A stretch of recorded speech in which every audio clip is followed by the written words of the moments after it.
Using a character persona or a VTuber model as the face of your content can be surprisingly more difficult than using your real face. It's not as easy as buying a different eyeshadow from the cosmetic aisle or grabbing a cute new hair accessory if you want to adjust your look a bit. In fact, it's pretty common to be locked down to a single design that you paid thousands of dollars on simply because you don't have access to the files needed to do an outfit update. So why is this the case? Every couple of weeks or so, there seems to be the same issues circling around Twitter conversations. As someone who commissioned a custom VTuber model, why can't I own the file needed to make updates to the model if I decide to work with different artists for my next look? Well, okay, first of all, what is this file that is being mentioned? A live 2D VTuber model that is implied by this person usually requires two different people to help create the completed file that you can use in software like VTube Studio so that it moves to your tracking.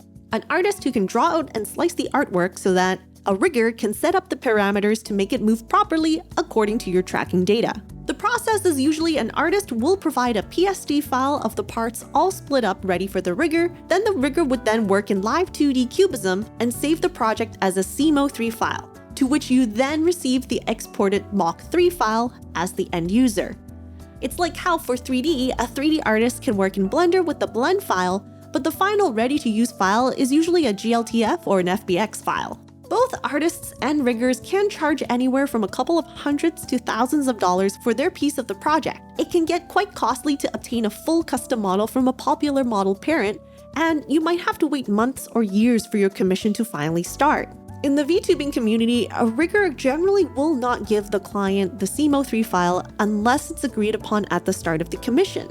As a client, you'll then have to rely on this rigger to make any changes you like to the model, whether this be a new expression, hairstyle, or a full-on design update. In some cases, if you're working with a studio that contracts out both the art and rigging, you might not even receive the PSD art file, and this can cause a bunch of problems to the client. What if you can no longer afford the price set by the artist or rigger? What if they disappear from social media so you can't even commission them anymore? The client is basically stuck with an end file that they cannot make changes to, as the Mach3 file is a proprietary file that you cannot revert back to an editable source file. It's like how flat PNG files cannot be reverted to a multi-layer PSD file, though technically there are ways to reverse engineer live 2D files. However, it can be quite the pain to do so unless you are a techie. I wouldn't recommend doing it. This is a big difference from 3D project files where you can technically modify the mesh and textures if you import the GLTF file back into Blender without needing the original Blender file. So is it malicious of a rigger to hold back on the source file? Not necessarily. This is actually just a case of missing clarity of what is being commissioned by the client. So as an indie VTuber not backed by an agency or corporation, you're probably not drafting up contracts listing out the final deliverables that you would get from the artist. You might not even know what kind of deliverables you should be expecting, solely relying on the artist's listing for what is given to you. Such client is usually paying for just the end file. The rights still belong to the rigger, but you will be able to use the rig in commercial settings like monetized live streams or convention appearances. The source file can be the bread and butter of a rigger's work. It contains their specific workflows and techniques, how they set up meshes or deformers. With the source file, you can alter such parameters, add and rig new outfits on top of the existing layer, and also potentially learn how to rig by studying it. And there have been cases where the rigger accidentally shared PSD files of other clients within the CMO3 file because they reuse base settings that are used across multiple rigs. This doesn't mean that once you obtain the source file, you can magically mass produce and sell rigged models yourself though. Like, the art meshes for any new parts will need to be made and adjusted. You'll have to understand how deformers, parameters, meshes, all of those things work together. It's like if you're given a PSD file consisting of hundreds of layers, you'll still need to know the fundamentals of what each layer does before you actually recreate something with it. It's not as easy as one thinks, but the possibility of that could happen can make riggers hesitate to include the project file in the final deliverables. I'm pretty messy with naming deformers in my live 2D projects, so that's also an additional complexity.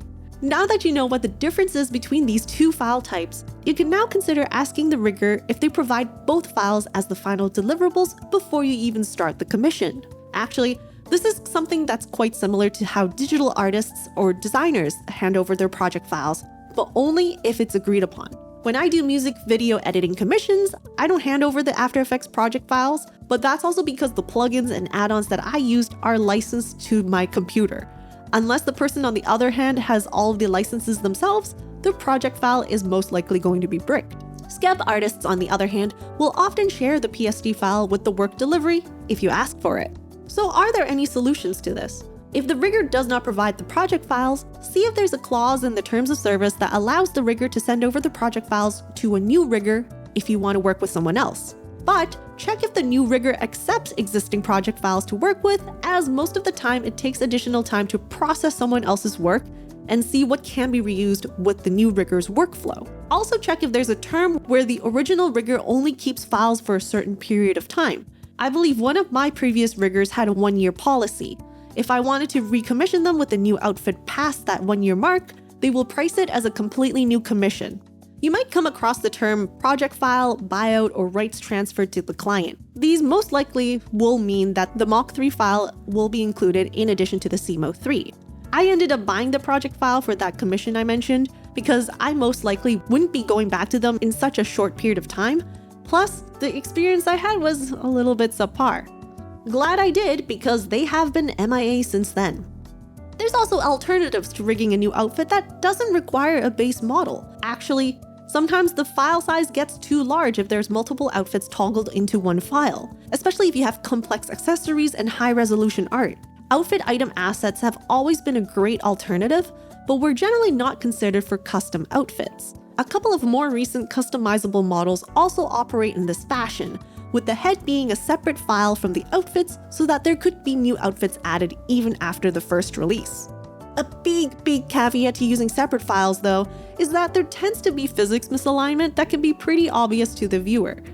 The head may bobble unattached to the neck, the turning angles can be uncanny at times, and even worse, your model is all rigged to physics, making it super hard to attach any outfit item without turning the head tilt down to 0. Totally not what mine did.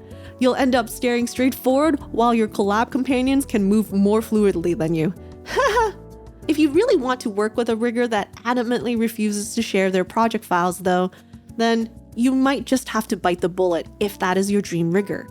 Right now, there really isn't a clear solution to be able to share an editable file without exposing all of the entire project file. There are some things that the Live 2D parent company could do to help alleviate these issues, but VTuber models are only one of the end products that use Live 2D, with others being larger in games or animation studios. The discussions about rig files on Twitter did have a positive side, as there were riggers and clients who didn't even consider points from the other side, and didn't receive a file simply because that was just the norm from their own experiences. Healthy conversation is always encouraged so that we can perhaps dive into the bottom of things and even spark inspiration to improve the process for the future. If you liked watching this video, check out this one about Skeb artworks that I mentioned in the video, or this one that's recommended for you. I stream games and handcam activities like model kit building, TCG pack openings, and unboxings on Twitch. And if you want to support the channel, consider joining the membership, check out my wishlist on Throne to support upcoming content ideas, or other ways listed in the description box below. Bye for now!